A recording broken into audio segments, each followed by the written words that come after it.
मैं job interview देने जाऊँ तो कौन कौन से ऐसे सवालात हैं जो चाइनीज़ करते हैं? खर्चा ना होने के बराबर है। चाइना अगर आपने आना है तो फिर आपको खर्चा की टेंशन की ज़रूरत नहीं है। ग्रेजुएट बंदा है जिसने BS इलेक्ट्रिकल मैकेनिकल किसी भी यूनिवर्सिटी से किया, उसके बाद वो अब चाइना में कैसे आके जॉब ले? चाइना में ज़्यादा जॉब्स किस चीज़ की हैं? देखें, अगर आप अपनी जो है वो फील्ड में स्ट्रांग नहीं है, जैसे कि ये जो टफ़ फील्ड है जैसे इंजीनियरिंग हो गई, मेडिकल हो गई, अगर आप अपनी फील्ड के अंदर स्ट्रांग नहीं है तो फिर आप अपनी चाइनीज़ लैंग्वेज स्ट्रांग कर लें। आपको जो है अपनी डिग्री की बेसिस पे आउट ऑफ फील्ड जॉब्स मिल जाएंगी बहुत सारी। आप यहाँ पर जो है एज आ मार्केटिंग और सेल्स टीम में काम कर सकते हैं, एज आ कस्टमर रिप्रेजेंटेटिव टीम में काम कर सकते हैं। ये वाली फील्ड भी बहुत अच्छी है और लोग इसमें जो है ना वो बहुत अच्छी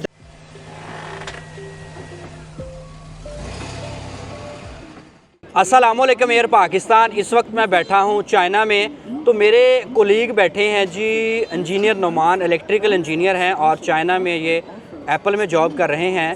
तो ये एक व्लॉग बनाने का मकसद आपको इन्फॉर्मेशन देना है कि बहुत सारे हमारे ग्रेजुएट्स वेले फिर रहे हैं BS करके MS करके, उनके लिए चाइना में क्या क्या अपॉर्चुनिटीज़ हैं, कैसे यहाँ पे लोग तकरीबन 60-70 लाख रुपया महीना कमा रहे हैं। तो अगर कोई BS करके यहाँ पे आता है तो इसको जॉब कैसे मिल सकती है, इसके अलावा अगर वो एप्पल में जॉब लेना चाहे तो कैसे ले सकता है, इसके अलावा यहाँ पे क्या क्या मौके हैं, हम लोग उसी के बारे में बात करेंगे। वीज़ा कैसे लेना, तमाम डिटेल इन्हीं से बात करते हैं। नुमान भाई कैसे हैं आप? ठीक ठाक हैं? हाँ जी, अल्हम्दुलिल्लाह ठीक ठाक। आप सुनाएं कैसे हैं? अल्हम्दुलिल्लाह। लेकिन मुझे थोड़ा सा अजीब फील हो रहा है क्योंकि असं दोनों आपस पंजाबी बोलते हैं तो आज उर्दू गल करांगे। कोई बात नहीं, आज के लिए सेक्रीफाइस कर लेते हैं और उर्दू बोल लेते हैं। तो आपके घर में भी अगर तुम पंजाबी बोलते हैं ना, उर्दू बोलने में औखी लगती है ना? नहीं, मसला नहीं है। उर्दू, पंजाबी, चाइनीज़, इंग्लिश अब जो है ना वो क्वार्टरा लैंग्वेज हो चुके हैं। ओके। ये जी, हाँ, मैं भी पीर महल से बिलोंग करता हूँ और ये भी पीर महल से बिलोंग करते हैं। तो अच्छा, मुझे सबसे पहले तो ये बताएं कि अभी आप करंट किस में जॉब कर रहे हैं? मैं यहाँ एप्पल में एज आ सॉफ्टवेयर इंजीनियर जॉब कर रहा हूँ। और कब से आपने स्टार्ट किया था? मुझे 1 साल हो चुका है तकरीबन। 1 साल। तो चाइना में कितने साल आपने जॉब कर लिया? मेरा ख्याल है कि मेरा 5 साल का वर्क एक्सपीरियंस तो हो चुका होगा ग्रेजुएशन के बाद से, जब से मैंने जो है काम स्टार्ट किया है। तो आप चाइना में कैसे आए थे? मैं जी यहाँ पर मास्टर्स में स्कॉलरशिप पर आया था और MS इलेक्ट्रॉनिक्स एंड कम्युनिकेशन मेरा प्रोग्राम का नाम था। ठीक है। और पाकिस्तान से जो है वो मैंने बैचलर्स किया है इलेक्ट्रिकल इंजीनियरिंग में। उसके बाद 1 ईयर जो है वो वहाँ पर जॉब सर्चिंग और इस तरह की एक्टिविटीज़ में गुजर गया और स्कॉलरशिप हंटिंग में। तो मुझे जो है वो बैचलर के दौरान ही आइडिया हुआ था कि किस तरह से जो है वो चाइना में हम स्कॉलरशिप पर आ सकते हैं। यहाँ पर जो है वो चाइनीज़ गवर्नमेंट स्कॉलरशिप दे रही है, चाइनीज़ यूनिवर्सिटियाँ स्कॉलरशिप दे रही हैं, यहाँ की प्रोविंशियल गवर्नमेंट स्कॉलरशिप दे रही है, यहाँ की म्यूनसिपल गवर्नमेंट स्कॉलरशिप दे रही है। मतलब ना यहाँ पर बेशुमार जो हैं वो स्कॉलरशिप प्रोग्राम्स अवेलेबल हैं पाकिस्तानियों के लिए। तो मुझे ये बताएं कि जब आप यहाँ पे आए थे तो उससे पहले बंदे में किस कैलिबर का बंदा होना चाहिए, उसमें क्या क्या क्वालिटीज़ होनी चाहिए? BS में क्या CGPA वगैरह रिक्वायर्ड होता है? मेरा ख्याल है कि यहाँ पर जो है ना कोई थ्रेशोल्ड लेवल्स नहीं दिए हुए कि जी ये एग्जैक्ट नंबर है, इससे ऊपर आपके मार्क्स होने चाहिए। अगर आप जो है वो यहाँ पर मास्टर्स में स्कॉलरशिप हंट कर रहे हैं तो मोस्टली यूनिवर्सिटीज़ जो हैं वो आपकी एक जो है ना वो कम्युलेटिव मतलब स्कोर बनाएंगे। वो देखेंगे आपकी प्रोफाइल क्या है, वो देखेंगे आपने बैचलर्स में जो है वो टोटल CGPA कितना लिया, फिर इसके अलावा वो देखेंगे आपका फाइनल ईयर प्रोजेक्ट कैसा था, तो या आपका कितना जो है वो लैब वर्क का एक्सपीरियंस है, रिसर्च का। नया बंदा यहाँ पे आता है, लैंग्वेज बैरियर यहाँ पे बहुत ज़्यादा है। चाइनीज़ को नो डाउट बहुत कम इंग्लिश आती है, तो वो चेक करते हैं कि आपको चाइनीज़ आती है तो फिर एडमिशन देंगे? नहीं, अगर जो है आपने स्टडी प्रोग्राम में आना है तो आपको देखना पड़ता है कि आपका प्रोग्राम जो है वो इंग्लिश लैंग्वेज में है या चाइनीज़ में है। तो मोस्टली यूनिवर्सिटीज़ जो है ना वो दोनों लैंग्वेज में प्रोग्राम ऑफर करती हैं। ठीक है। तो आप जो है वो इंग्लिश लैंग्वेज में प्रोग्राम जो है उसमें आप अप्लाई करें तो आपसे जो है ना वो फिर इंग्लिश के लिए IELTS मांगा जाएगा। ठीक है। अब मेरा एक और बड़ा अहम सवाल है, अब हम काम की सिर्फ बात करेंगे। एक ग्रेजुएट बंदा है जिसने BS इलेक्ट्रिकल मैकेनिकल किसी भी यूनिवर्सिटी से किया, उसके बाद वो अब चाइना में कैसे आके जॉब ले?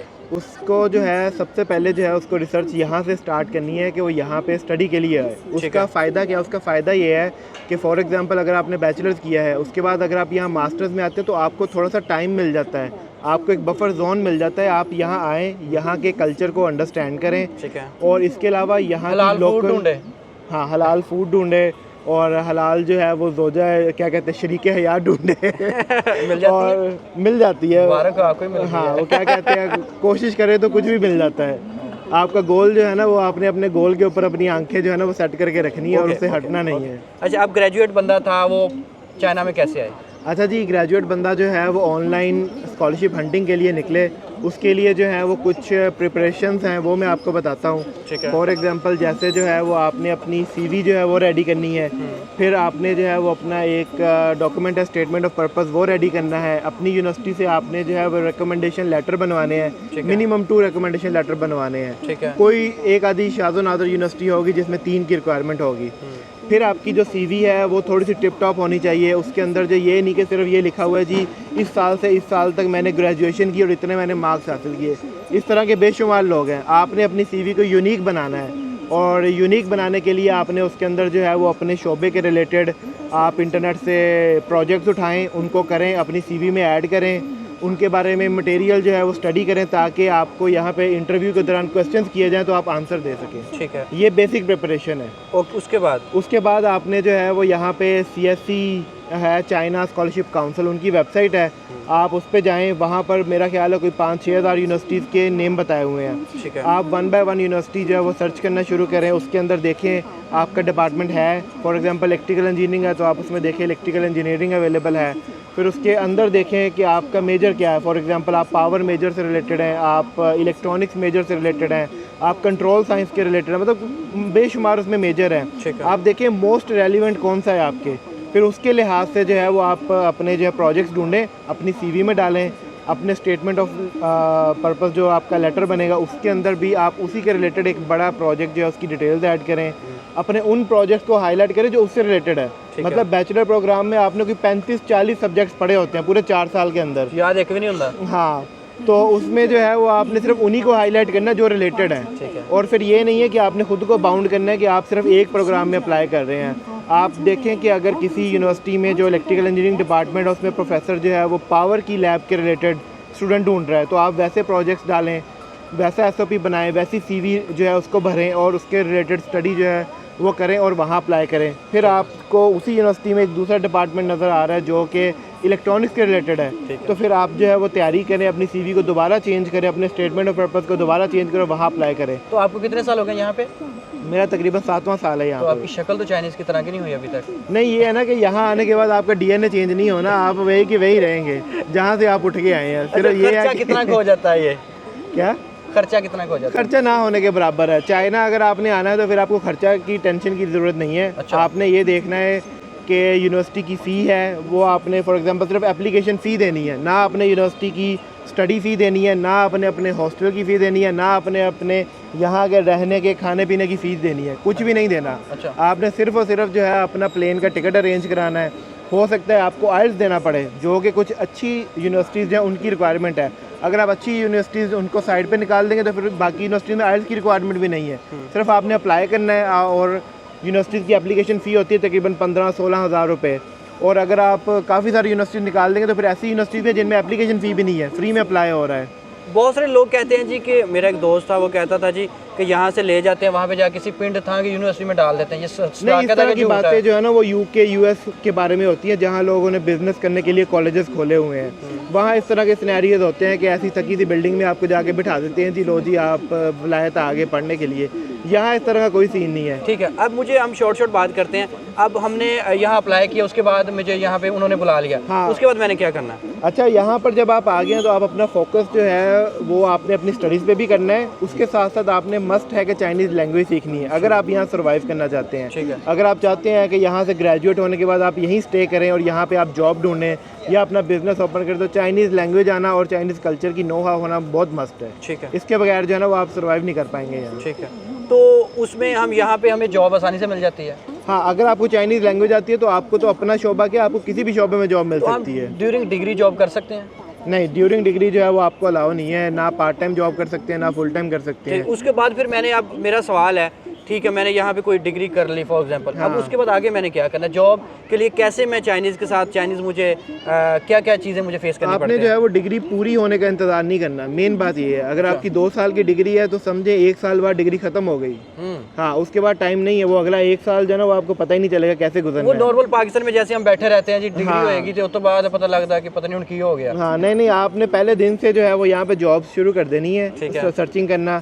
आप इंटरव्यू करेंगे, उनको बताएंगे कि भाई मैं अभी स्टूडेंट हूँ, तो वो आपको मना कर देंगे, लेकिन उसका फ़ायदा ये होगा आपको पता चल जाएगा क्या आपकी सीवी के ऊपर रिस्पांस आ रहा है। अगर रिस्पांस आ रहा है तो आप इंटरव्यू के कितने स्टेजेस क्लियर करते हैं। अक्सर यहाँ पे जो कंपनीज़ हैं वो 2-2 3-3 दफ़ा इंटरव्यू लेती हैं, जिसमें बेसिक होता है, फिर थ्योरेटिकल होता है और फिर उसके बाद साइकोलॉजिकल होता है। मतलब मिनिमम जो है ना 3 की रिक्वायरमेंट है हर जगह पर। मुझे बताएं कि जब मैं जॉब इंटरव्यू देने जाऊं तो कौन कौन से ऐसे सवालात हैं जो चाइनीज़ करते हैं जो मुझे काफ़ी मददगार साबित हो सकते हैं। सबसे पहले तो आपकी जो है वो सीवी के अंदर कोई ना कोई वर्क एक्सपीरियंस ऐड होना चाहिए। अगर आप पाकिस्तान में हैं और अभी स्टडी कर रहे हैं तो साथ में इंटर्नशिप करें, ताकि आप अपनी सीवी में लिख सकेंगे भी मेरा ये वर्क एक्सपीरियंस है। बेशक इंटर्नशिप है, बेशक फ्री है, बेशक 1 माह के लिए है, डज़न्ट मैटर। जब आप ये शो कराते हैं ना कि वर्क एक्सपीरियंस है, तब कंपनीज आपको देखती हैं कि हाँ ये बंदा फ्रेश ग्रेजुएट से ज़्यादा बेटर है। अच्छा, मुझे ये बताएं कि स्कॉलरशिप अमाउंट कितनी मिलती है यहाँ पे। जी, यहाँ पर जो सबसे मोस्ट कॉमन स्कॉलरशिप है ना CSC की तरफ से, चाइनीज़ स्कॉलरशिप काउंसिल के, वो है 3000 RMB, जो कि तकरीबन 1,20,000 पाकिस्तानी बन रहे हैं इस टाइम। और स्कॉलरशिप के बगैर कोई गुजारा नहीं यहाँ पे। नहीं, स्कॉलरशिप के बगैर फिर मुश्किल हो जाता है। और यहाँ पर स्कॉलरशिप की कैटेगरीज भी हैं, ना सिर्फ ये मैंने आपको बताया है जो कि CSC की टाइप A स्कॉलरशिप और मास्टर स्टूडेंट्स को मिलती है। इससे नीचे भी है जिसमें CSC B टाइप है, जिसमें आपको 1500 RMB मिलते हैं। फिर इसके अलावा C टाइप भी है जिसमें आपको लिविंग अलाउंस नहीं मिलता, बल्कि आपको यूनिवर्सिटी की ट्यूशन फ़ी माफ़ होती है और हॉस्टल फ्री में मिलता है। फिर D टाइप भी अवेलेबल है जिसमें आपको अकोमोडेशन नहीं मिलती, जस्ट आपको जो है वो यूनिवर्सिटी की फ़ीस माफ़ होती है। फिर उसके बाद आता है 5वां ऑप्शन जो कि सेल्फ फाइनेंस, मतलब आपने यूनिवर्सिटी की फ़ी भी पे करनी है, आपने अपनी अकोमोडेशन भी खुद अरेंज करनी है, लिविंग अलाउंस जो है वो भी आपने खुद ही अरेंज करना है। तो चाइनीज़ यूनिवर्सिटी एडमिशन आसानी से दे देती हैं। मेरा ख्याल है कि यहाँ पर अब आजकल जो है ना कंपटीशन काफ़ी बढ़ रहा है, पूरी दुनिया से लोग जो हैं वो यहाँ पे अप्लाई करना शुरू हो गए हैं। और बहुत सारी चाइनीज़ यूनिवर्सिटीज़ जो है ना वो US और UK की और ऑस्ट्रेलिया की जो फेमस यूनिवर्सिटीज़ हैं उनसे ज़्यादा रैंकिंग में हाई हो चुकी है। मतलब अगर आप टॉप 10 वर्ल्ड की यूनिवर्सिटीज़ देखेंगे ना तो 5 से ज़्यादा उसमें चाइनीज़ यूनिवर्सिटीज़ होंगी। हाँ, तो इस वजह से यहाँ पे कंपटीशन थोड़ा टफ है, लेकिन ये कि यहाँ पर यूनिवर्सिटीज़ हैं बहुत ज़्यादा। मतलब चाइना इतना बड़ा है कि यहाँ पे 6 से 7 हज़ार यूनिवर्सिटी है। तो आप खुद हिसाब लगाएं, जब इतनी यूनिवर्सिटीज़ हैं तो आप अगर बहुत ज़्यादा अप्लाई करेंगे, हर यूनिवर्सिटी में अप्रोच करेंगे, तो कहीं ना कहीं आपका एडमिशन होगा, कहीं ना कहीं आपको स्कॉलरशिप मिल जाएगी। तो अगर यहाँ से हम डिग्री कर लिए, अब मेरा फिर हम वहीं से बात स्टार्ट करते हैं। अब मेरा जो आगे इंटरव्यू में देने चला गया, तो उन्होंने इंटरव्यू क्लियर करने के लिए मुझे जो आपने बेसिक चीज़ें बताई वो ज़रूरी हैं। अगर मेरी इंटरव्यू फेल हो जाता है फिर मुझे क्या करना चाहिए? डिसार्ट होना चाहिए? नहीं, डिसार्ट आपने क्यों होना है। आपके पास चाइना में अगर आप मास्टर्स करने आ गए हैं तो आपके पास 2 रास्ते हैं। या तो आप चाइनीज़ इंडस्ट्री को टारगेट करें कि आपने इंडस्ट्री में जॉब लेनी है, या फिर आप चाइनीज़ एकेडेमिया या फिर इंटरनेशनल तौर पर एकेडेमिया को टारगेट करें कि आपने जो है एज अ रिसर्चर एकेडेमिया में एंटर होना है। आपने दूसरी यूनिवर्सिटीज़ के अंदर जो है वो जूनियर रिसर्चर हो गया, या फिर जो है यूरोप के अंदर जिसे रिसर्चर लेवल 1 कहते हैं, या फिर चाइना के अंदर या फिर US के अंदर as a PhD student enrol होना है। जब बंदा यहाँ पे डिग्री करके निकलता है, BS के बाद सैलरी बेसिक क्या निकलती है यहाँ पे इंजीनियर की? मेरा ख्याल है BS के बाद यहाँ पे सैलरी बहुत कम है, जो कि तकरीबन कह सकते हैं 10,000, बल्कि आई थिंक 6 से 8,000 RMB, जो कि पाकिस्तानी तकरीबन 2-3 लाख बनेंगे। लेकिन मेरी रिकमेंडेशन ये है कि आप बैचलर के बाद जॉब इंडस्ट्री में ना जाएं, आप बैचलर के बाद करें मास्टर्स के बाद जो है वो आपको सही मौका मिलता है अपनी कंपेटिटिव सैलरीज लेने का। और फिर दूसरा फ़ायदा ये होता है कि मास्टर के अंदर आप अपनी रिसर्च पब्लिश करवाते हैं, हो सकता है आपको इंटर्नशिप करने का भी यहाँ पे मौका मिले। तो ये प्लस पॉइंट्स जो है ना ये आपका फिर सैलरी रैंक बहुत ज़्यादा बढ़ा देते हैं। ये नुमान भाई हैं जी, आज ही मेरे लिए बिरयानी बना के लेके हैं, भाभी ने बना के दी है, बहुत कोऑपरेट करते हैं। चाइना में अगर मैं आया हूँ तो इन्होंने मुझे बहुत हेल्प किया। और ये मेरी मुलाकात भी आज इनसे कोई 2013 के बाद 11-12 के बाद मुलाकात हुई है, 13 के बाद। तो तकरीबन हमें 10 कितने साल हो गए हैं? 10-12 साल के बाद मुलाकात हो रही है जी चाइना में। अच्छा, इसके बाद अगर हम यहाँ पे जॉब हासिल करते हैं तो उसके बाद फिर अखराजात कितने का आते हैं? मैं रहने लिविंग स्टैंडर्ड क्या होना चाहिए? हाँ, मेरा ख्याल है कि चाइना काफ़ी रिलेटिवली चीप कंट्री है। यहाँ पे आपका मंथली एक्सपेंस जो है, फॉर एग्जांपल अगर आप स्टूडेंट हैं तो आपका मंथली एक्सपेंस तकरीबन 1500 RMB मिनिमम इतना हो सकता है। डेफिनेटली बाकी आपका लाइफस्टाइल है कि आप जो है वो कितना ज़्यादा फूड जो है वो बाहर से ले रहे हैं और डेली बेसिस पे जो है वो आउटिंग कर रहे हैं, वो आपका एक्सपेंस बढ़ता जाएगा। बाकी अगर आप किसी जॉब पर्सन की बात करें तो उसका मेरा ख्याल है कि मंथली एक्सपेंस हो सकता है 5 से 6,000 RMB के करीब मिनिमम, जिसमें उनका रेंट हो सकता है और फूड हो सकता है, इलेक्ट्रिसिटी हो सकती है, शॉपिंग वगैरह थोड़ी बहुत कर ले। मतलब बिल्कुल ये ना मैं मिनिमम बता रहा हूँ, बाकी तो definitely person to person vary करता है। तो इसके अलावा बाकी क्या क्या यहाँ प्रॉब्लम फेस करने को मिलती हैं? हम लोग अगर फील्ड में इलेक्ट्रिकल आपने एमएस किया उसी में आगे जाएंगे या अदर फील्ड में जाने के चांसेस बहुत ज़्यादा होते हैं? नहीं, बिल्कुल यहाँ पर जो है ना वो आप अदर फील्ड पे जा सकते हैं। फॉर एग्जांपल मेरा मेजर जो है वो इलेक्ट्रिकल इंजीनियर है, लेकिन मेरी पहली जॉब जो है वो as a AI software development engineer थी। वो आपने बनाया है? हाँ बिल्कुल, मैंने ही बनाया है। और उसके बाद मेरी सेकंड जॉब जो है वो proper as a software engineer backend algorithm developer और डिप्लॉयमेंट के रिलेटेड है। तो मतलब आप देखें कि मेरा जॉब एक्सपीरियंस मेरी स्टडी के साथ मैच ही नहीं कर रहा है। यार मैं आपको जानता हूँ कि आपको सर्किट बनाने या इस तरह की चीज़ों में बहुत शौक था। हाँ, आपके लिए तो मेरे ख्याल में बड़ी आसान थी जॉब लेना। नए बंदा जो मेरे जैसा थोड़ा निकम्मा है तो उसके चांसेस हैं यहाँ पे रहने के, टिकने के, या वो किस तरह कर सकता है? ये नुमान भाई हैं जी, आज ही मेरे लिए बिरयानी बना के लेके हैं, भाभी ने बना के दी है। बहुत कोऑपरेट करते हैं। चाइना में अगर मैं आया हूँ तो इन्होंने मुझे बहुत हेल्प किया। और ये मेरी मुलाकात भी आज इनसे कोई 2013 के बाद 11-12 के बाद मुलाकात हुई है। 13 के बाद तो तकरीबन हमें 10 कितने साल हो गए हैं? 10-12 साल के बाद मुलाकात हो रही है जी चाइना में। अच्छा, इसके बाद अगर हम यहाँ पे जॉब हासिल करते हैं तो उसके बाद फिर अखराजात कितने का आते हैं? मैं रहने लिविंग स्टैंडर्ड क्या होना चाहिए? हाँ, मेरा ख्याल है कि चाइना काफ़ी रिलेटिवली चीप कंट्री है। यहाँ पे आपका मंथली एक्सपेंस जो है, फॉर एग्जांपल अगर आप स्टूडेंट हैं तो आपका मंथली एक्सपेंस तकरीबन 1500 RMB मिनिमम इतना का हो सकता है। डेफिनेटली बाकी आपका लाइफस्टाइल है कि आप जो है वो कितना ज़्यादा फूड जो है वो बाहर से ले रहे हैं और डेली बेसिस पे जो है वो आउटिंग कर रहे हैं, वो आपका एक्सपेंस बढ़ता जाएगा। बाकी अगर आप किसी जॉब पर्सन की बात करें तो उसका मेरा ख्याल है कि मंथली एक्सपेंस हो सकता है 5 से 6000 RMB के करीब मिनिमम, जिसमें उनका रेंट हो सकता है और फूड हो सकता है, इलेक्ट्रिसिटी हो सकती है, शॉपिंग वगैरह थोड़ी बहुत कर ले। मतलब बिल्कुल ये ना मैं मिनिमम बता रहा हूँ, बाकी तो definitely person to person vary करता है। तो इसके अलावा बाकी क्या क्या यहाँ प्रॉब्लम फेस करने को मिलती हैं? हम लोग अगर फील्ड में इलेक्ट्रिकल आपने एमएस किया उसी में आगे जाएंगे या अदर फील्ड में जाने के चांसेस बहुत ज़्यादा होते हैं? नहीं, बिल्कुल यहाँ पर जो है ना वो आप अदर फील्ड पे जा सकते हैं। फॉर एग्जांपल मेरा मेजर जो है वो इलेक्ट्रिकल इंजीनियर है, लेकिन मेरी पहली जॉब जो है वो as a AI software development engineer थी। वो आपने बनाया है? हाँ बिल्कुल, मैंने ही बनाया है। और उसके बाद मेरी सेकंड जॉब जो है वो proper as a software engineer backend algorithm developer और डिप्लॉयमेंट के रिलेटेड है। तो मतलब आप देखें कि मेरा जॉब एक्सपीरियंस मेरी स्टडी के साथ मैच ही नहीं कर रहा है। यार मैं आपको जानता हूँ कि आपको सर्किट बनाने या इस तरह की चीज़ों में बहुत शौक था। हाँ, आपके लिए तो मेरे ख्याल में बड़ी आसान थी जॉब लेना। नए बंदा जो मेरे जैसा थोड़ा निकम्मा है तो उसके चांसेस हैं यहाँ पे रहने के, टिकने के, या वो किस तरह कर सकता है? देखें अगर आप अपनी जो है वो फील्ड में स्ट्रांग नहीं है, जैसे कि ये जो टफ फील्ड है जैसे इंजीनियरिंग हो गई, मेडिकल हो गई, अगर आप अपनी फील्ड के अंदर स्ट्रांग नहीं है तो फिर आप अपनी चाइनीज़ लैंग्वेज स्ट्रांग कर लें। आपको जो है अपनी डिग्री की बेसिस पे आउट ऑफ फील्ड जॉब्स मिल जाएंगी बहुत सारी। आप यहाँ पर जो है एज आ मार्केटिंग और सेल्स टीम में काम कर सकते हैं, as a customer representative teams में काम कर सकते हैं। ये वाली फील्ड भी बहुत अच्छी है और लोग इसमें जो है ना वो बहुत अच्छी सैलरीज ले रहे हैं। कितने घंटे की होती है यहाँ पे? यहाँ पर स्टैंडर्ड जो है वही है 9 to 6, लेकिन यहाँ पर ओवर टाइम का कल्चर भी है। यहाँ पर जो है वो 6 days वर्किंग का कल्चर भी है। यहाँ पर कुछ कंपनीज में जो है वो 996 उसको कहते हैं, मतलब 12 आवर्स काम करने का कल्चर भी है डेली, कि आपने हफ्ते के 6 दिन डेली 12 घंटे काम करना है। तो ये कंपनी टू कंपनी वेरी करता है। ठीक है, तो इसके अलावा मुझे और बताइएगा कि और मैनेजर के साथ या किस तरह आप, कोई नया बंदा आता है उसको आप सपोर्ट कर सकते हैं यहाँ पे? अगर कोई BS करके आता है या मज़ीद जॉब के हवाले से अगर डायरेक्ट जॉब लेना चाहे यहाँ मिल जाती है? हाँ जी, अगर आप यहाँ पे लोकल एजुकेशन ना भी लें और पाकिस्तान में बैठे यहाँ जॉब हासिल करना चाहते हैं तो अगेन वही बातें हैं कि यहाँ पे आप जब किसी भी कंपनी में अप्लाई करते हैं तो यहाँ पर मोस्टली चाइनीज़ हैं और आप उनके साथ कैसे कम्युनिकेट करेंगे अगर आपको चाइनीज़ लैंग्वेज आती होगी। तो दूसरी चीज़ मैंने अब यहाँ पे भी ये देखी है कि जिसको इंग्लिश आती है उसको भी ये प्रेफरेंस देते हैं कि वो अगले हमारे बंदे को ये समझा लैंग्वेज सके। जो है वो आपको एज देती है दूसरे लोगों के ऊपर, क्योंकि कंपनीज जो है हो सकता है अगर कंपनी की इंटरनेशनल क्लाइंट्स हैं तो वो डेफिनेटली ऐसा बंदा हायर करना चाहेंगे जिसकी इंग्लिश की लैंग्वेज अच्छी हो। फिर वहाँ पर आपका एज पॉइंट इस तरह बढ़ता है कि अगर आपको चाइनीज़ लैंग्वेज आती है तो आप अपने कॉलीग्स के साथ अच्छी बात कर सकते हैं। अगर आपको इंग्लिश आती है तो आप कंपनी की बात अपने इंटरनेशनल क्लाइंट्स तक पहुँचा सकते हैं। तो आपको मतलब दोनों तरफ से एज हो रहा है, इंग्लिश आने का और चाइनीज़ आने का। तो चाइना में ज़्यादा जॉब्स किस चीज़ की हैं? मेरा ख्याल है कि यहाँ पर आजकल ज़्यादा जो मतलब हॉट टर्म्स चल रही हैं वो रिसर्च के रिलेटेड है।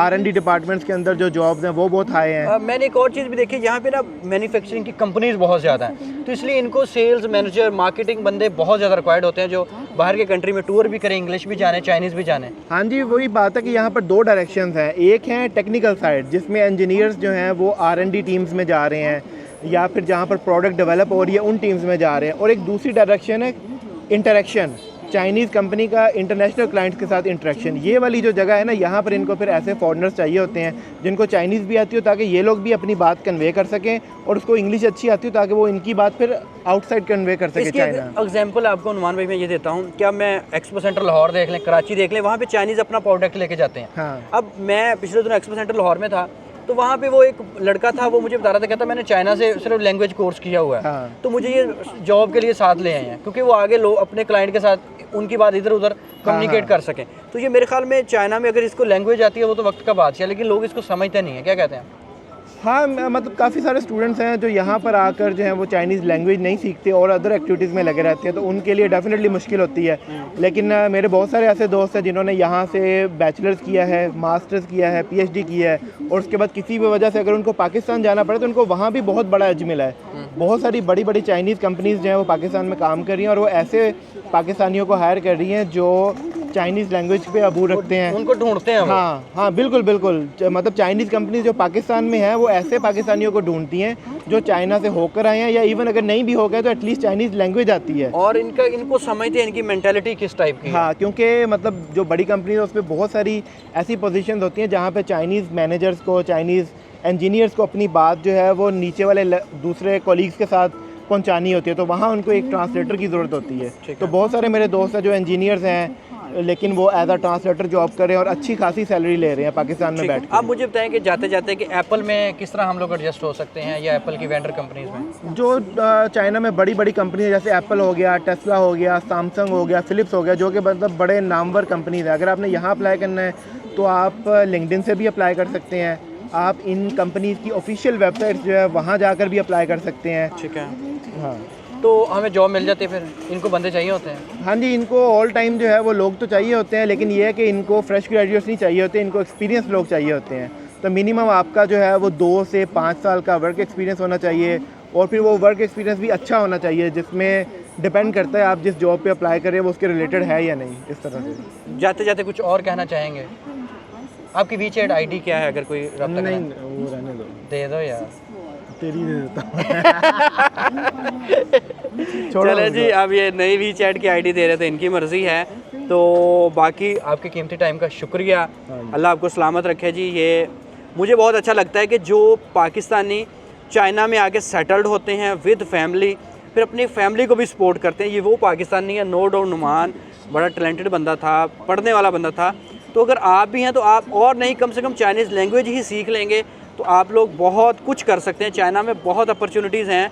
अब देखें यहाँ पे आबादी भी अरब से ज़्यादा है, बहुत ज़्यादा आबादी है, 100 करोड़ में है। 100 करोड़ से ज़ायद इनकी आबादी है। तो उसके अकॉर्डिंगली इनको अगर मैं मुख्तलिफ़ जगह पे जा रहा हूँ, कंपनी में, दुकानों में, जगह पे वीडियो बनाने, तो वो भी उनको भी रिक्वायर्ड होते हैं कंपनीज़ में। मैंने मुख्तलिफ़ कंपनीज विज़िट किया। तो आप अगर और नहीं कोर्स करके भी यहाँ पे आ सकते हैं। अपना ख्याल रखें, दुआ में याद रखें सर। अल्लाह आपको सलामत रखे। अल्लाह हाफिज़। पाकिस्तान जिंदाबाद। जिंदाबाद।